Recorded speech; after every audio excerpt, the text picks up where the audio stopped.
On this week's edition of New York Now, will they or won't they? Democrats say they could return to Albany in the next 2 weeks to pass tax hikes on the rich. The governor even said he knows we need revenue.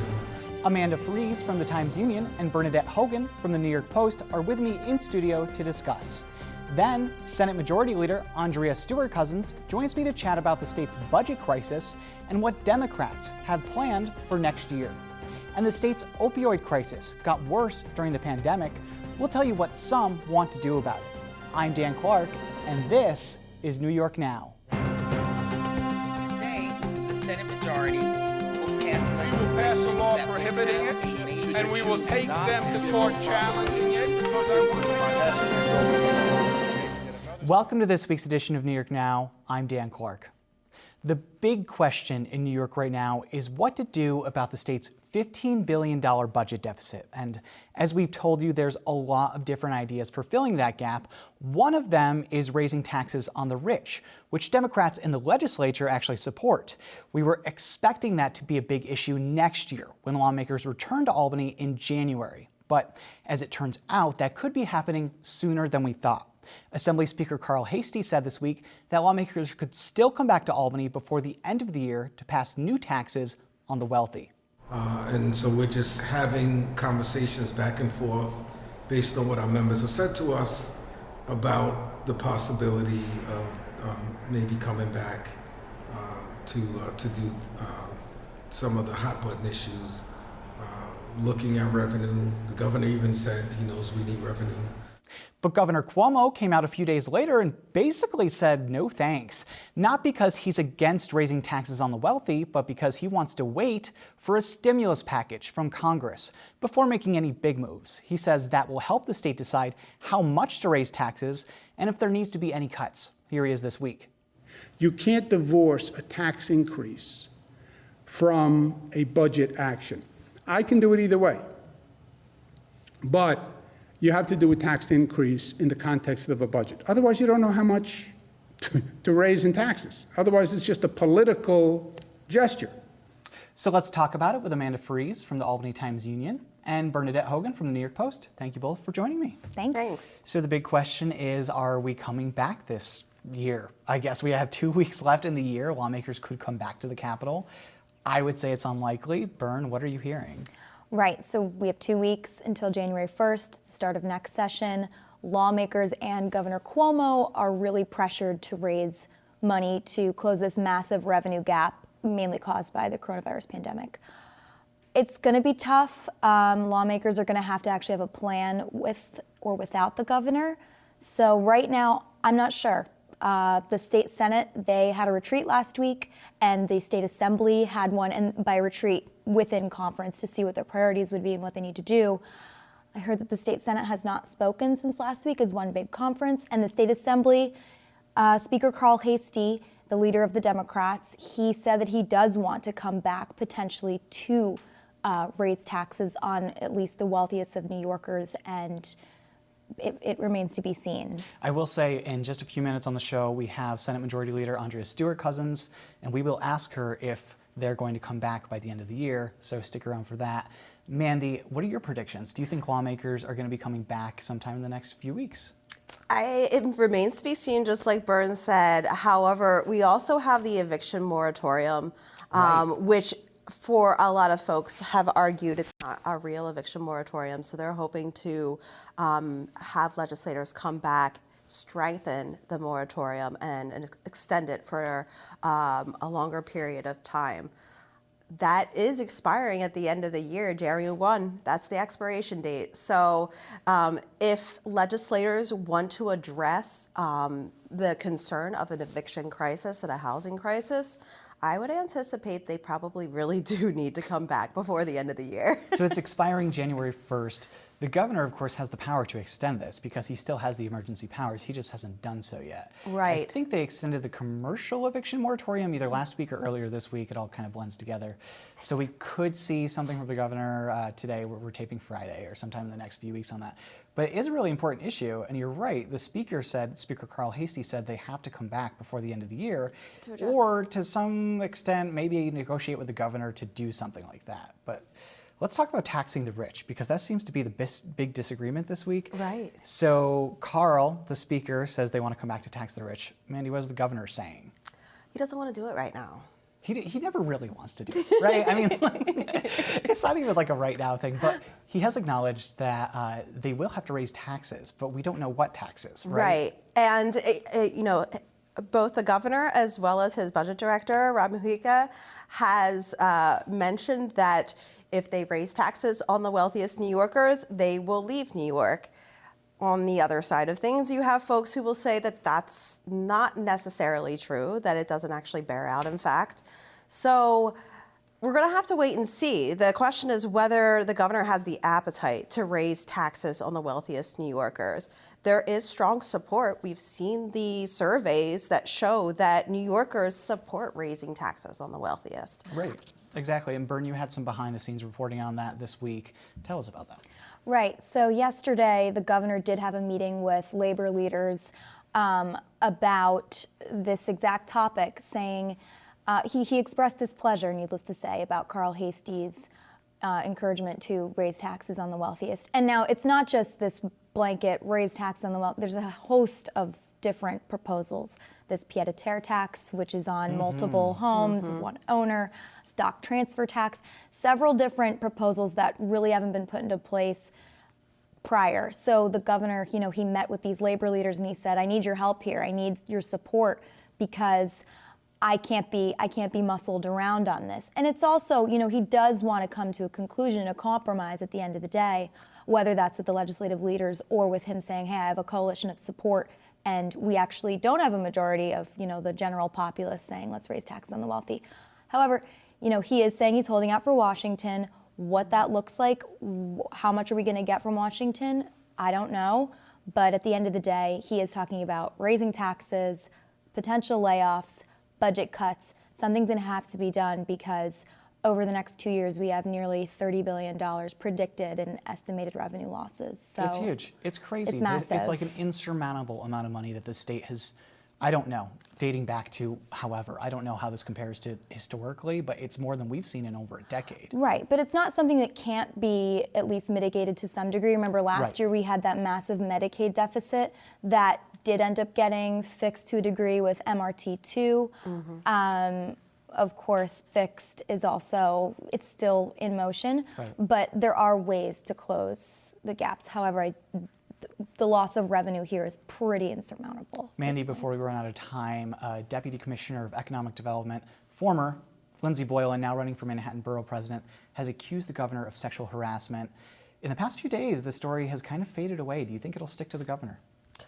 I imagine it will. We have to kind of wait and see. Ms. Boylan has taken to Twitter to express her grievances and has even said on Twitter that she is not willing to speak with any reporters about her allegations. So as reporters, we're going to be left to hopefully either hearing from her again via Twitter or other people coming forward. Right, and the governor did deny the allegations the other day when he was asked about it. But Right. again, we don't know what those specific allegations are until we Correct. speak to Lindsey. Exactly. Well, we'll see where it goes. Amanda Fries from the Times-Union, Bernadette Hogan from the New York Post. Thank you both so much. Thanks for having us. Democrats in the Senate aren't ruling out a return to Albany this month either, but the legislature has a big year ahead, even if they don't come back before the start of session in January. The budget gap is expected to be the top priority for lawmakers, but they're planning to work on other issues as well, like relief for tenants and the state's election system. I spoke this week with Senate Majority Leader Andrea Stewart-Cousins, who's heading back to Albany with a new supermajority of members. Take a look. Senate Majority Leader Andrea Stewart-Cousins, thanks so much for being here. It's good to be here with you. So I think we can both agree that a top issue facing the legislature and the state overall is its finances. The state is facing a budget deficit north of $10 billion. You may be back in December, or if not, you'll be back in January. But whenever you do come back to Albany, do you have any immediate plans for addressing the budget crisis? I know there have been a lot of ideas thrown out there. Well, as you said, the deficit is huge.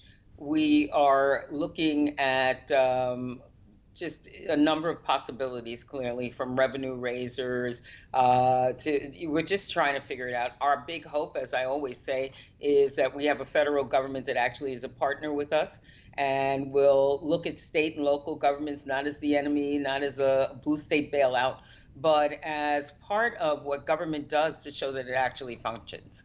So we are hoping that whatever it is, it will help us out of an extremely desperate situation, and certainly one that New York can recover from once we get this virus under control. So I think, like every other state, our only focus is getting rid of the virus and rebuilding our economy. But of course, in the interim, we are concerned about the toll that it's taking on so many New Yorkers. And so to the extent that we can avoid people losing their homes and really getting crushed under the weight of the economics of this virus, we want to be helpful in that way too.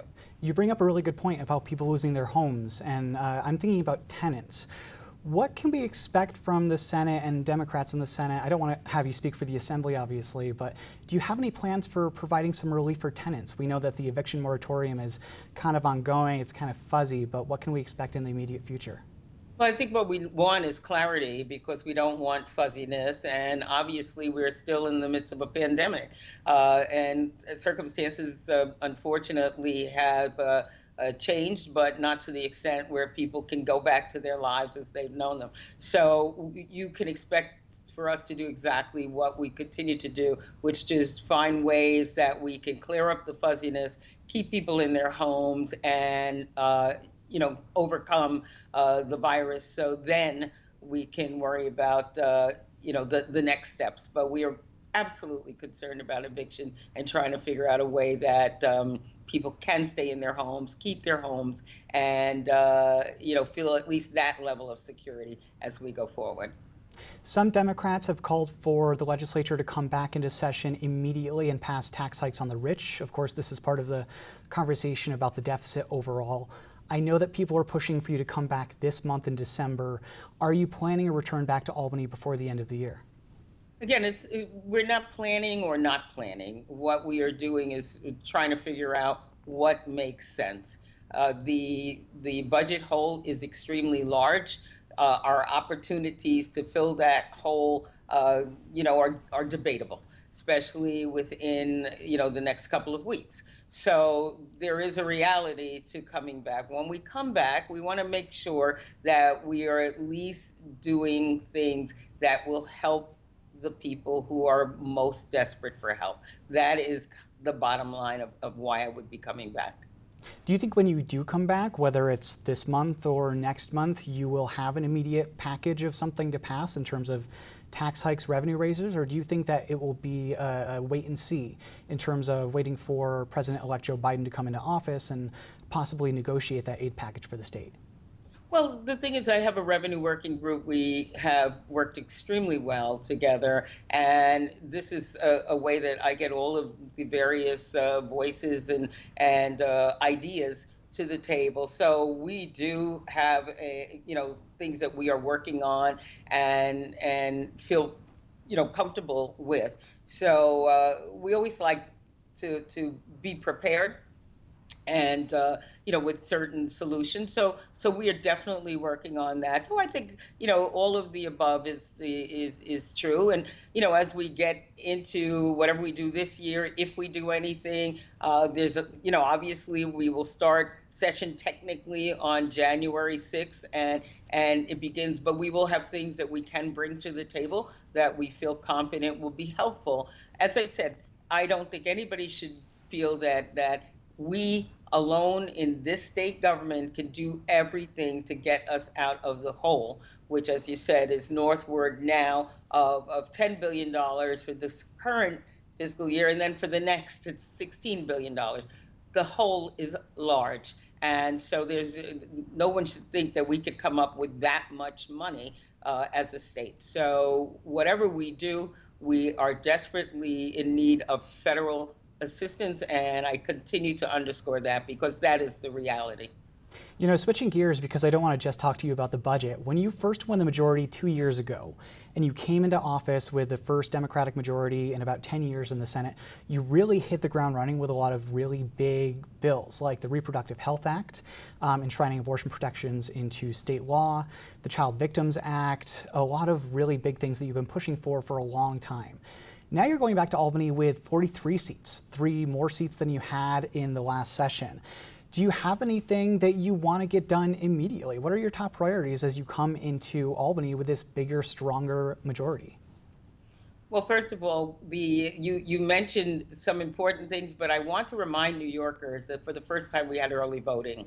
That was the very first thing that we did when we came in with this majority, because we understand how important that franchise is. And we've done a number of things to expand the franchise as well. So one of the things that we'll definitely be doing when we come back is passing for the second time the constitutional amendment that will allow for us to have no excuse absentee voting, so that in our future, which is so unpredictable, clearly, we will have the whole range of options. So yeah, you know, coming back now with the supermajority, it's heartening, because first of all, it says that New Yorkers liked what we did, that we did hit the ground running. We did extraordinary things, whether it was on climate or women's rights or MWBEs, you know, the list goes on, you know, police reform, so everything. And people liked it, so they sent us back. And that's incredible. But because we are faced with this pandemic that has taken the lives of so many of our family members and this, you know, people we know, and we have not gotten that under control, it's hard to really think of anything that would be more important than that. So it's obviously recovering from this pandemic, you know, in terms of our health as well as our economy. And then, you know, we will be able to continue to you know, do the kinds of things that New Yorkers expect us to do with, again, a stronger majority than ever. All right, well, we'll see what happens in January, or if you're up here sooner. Senate Majority Leader Andrea Stewart-Cousins, thanks so much for being here. Thank you, Dan. It's good to see you. So another issue the state will have to deal with next year is a rise in the opioid epidemic. Reports from around the state have shown a huge spike in drug overdoses during the COVID-19 pandemic. And we don't really know why, but lawmakers say the issue is going to need more attention as the state recovers from the pandemic. Producer Nicole Van Slyke and I have that story. As the world continues to grapple with the COVID-19 pandemic, there's another medical crisis in New York that's continued to evolve in the background, as it has for years, and may have grown worse because of the virus. The opioid crisis was in full gear, and when COVID hit, we were calling that it was a pandemic of addiction and overdose deaths. So the COVID really exacerbated in a lot of ways the addiction crisis. Many people who were in recovery have had a real tough time with the social isolation, plus the stress and the anxiety that people were feeling, the depression from the isolation. All of that led to, I think, an increase in sort of self-medication. But for people who had an active addiction, it I think really created a much more stressful environment for people. I think as we kind of get out of this COVID-19 pandemic, it's really important for us to remember that this is in fact a very serious issue, a serious issue that's been exacerbated by the pandemic, and we need to continue to make strategic investments so we can flatten the curve in terms of the amount of overdose deaths that we're seeing. Data on the number of drug overdoses in New York from this year won't be published until sometime next year, but anecdotal evidence appears to show an increase in areas across the state during the pandemic. Part of the problem is the data is not complete. Some counties are very good at reporting, others are not. Some coroners stopped doing inquisitions because they were so swamped with COVID fatalities. But what we're hearing from the counties that report and from our first responders and from the recovery community is that there's absolutely a spike that's not abating. So it's not like it was just a little blip because of the pandemic and now it's gone away.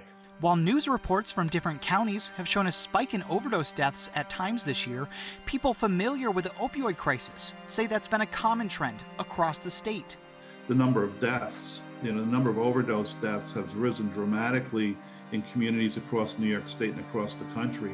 We've seen numerous times in the newspapers between March and now where you might have 25 people who died in a relatively short period of time. There were a number of counties that had higher death rates from the opioid overdoses and other overdoses. It wasn't just opioids, but drug and alcohol related deaths, where they exceeded, the COVID deaths. While it's become more and more apparent that the isolation, anxiety, and fear from COVID-19 has added to the opioid crisis this year, it's not the only way the pandemic has affected the addiction crisis here in New York. If you can remember, when the hospitals were ordered to increase their capacity by 50%, and it was very specifically about creating the capacity to address COVID. And so one of the things that happened was if you had a detox unit or you had an inpatient rehab, what you might have done is you might have converted those beds to COVID beds. And there are a good number of hospitals that once we got through the first wave, and some hospitals recommissioned those beds, but some did not. So you had a situation where hospitals were less able to serve the needs of people needing detox or needing, inpatient rehab. And so community-based organizations really had to kind of pick up the burden of that. Unfortunately, without the benefit of protective equipment very frequently. A lot of the service providers were not listed as essential, so they didn't get PPE. So they were not protected the way, other healthcare professionals were. And not that they were all protected greatly, but, they didn't have access to PPE, masks, etc. So we as a state and as a nation have chronically underfunded this field of our health system, behavioral health. And this segment, substance use disorder and mental health, did not receive any of the money from the federal government that our hospitals got. So it was a double whammy. They've lost revenue because of the inpatient facilities cannot accommodate as many people anymore. Demand is up and people have less insurance. So it's kind of a perfect storm that has come together. This statewide crisis has brought lawmakers together across party lines to support a stimulus package or relief funding to support community partners, recovering addicts, and education efforts. I mean, we have the tools, we just don't have the will. And that's really what I'm very distraught about as the chair of the committee, because I see what a struggle it is, and I see so many people who are invested in helping others. But without the state kicking in more money and a better attitude, I don't know what's going to happen. So, for example, we did an opioid tax, a surcharge, right, that distributors and manufacturers had to pay. The money from that didn't go into the treatment and education sector. It went into the general fund. This is a sector of our healthcare system that needs to be shored up. But some of the things we talked about, the waivers for telemedicine have been very, very helpful.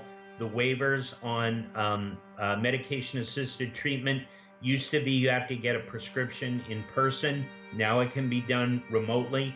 One of the things that happened when we went into shutdown mode and clinics were no longer open, and so a lot of clinics, almost all clinics, shifted very quickly to telemedicine and telehealth services. There was a much greater participation by people in counseling sessions than in many programs. While some silver linings have emerged from the shutdown, this is a new phase of the opioid crisis that lawmakers and advocates say can't be ignored. They say that's going to take a special focus and commitment to meet this new challenge. this is one place where I think it's critically important for us to do some self-reflecting and acknowledge the fact that if we do in fact cut funding, if we do in fact stop working on all of the advancements that we've collectively made, that people will lose their lives. It's that simple. I mean, we wouldn't turn our back on dealing with the COVID-19 pandemic. We certainly shouldn't be turning our back on the work that we're doing in this space. We have to get serious about it. We have to treat it with the same level of respect for the magnitude of the problem. We've got to meet the magnitude of the problem with a solution of the same magnitude. Of course, we'll be tracking the state's opioid crisis as it continues here in New York, but we'll leave it there for this week. Check out our website every day for daily news coverage from the state capitol. That's at nynow.org. But until then, thanks for watching this week's New York Now. Have a great week and be well.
Funding for New York Now is provided by WNET.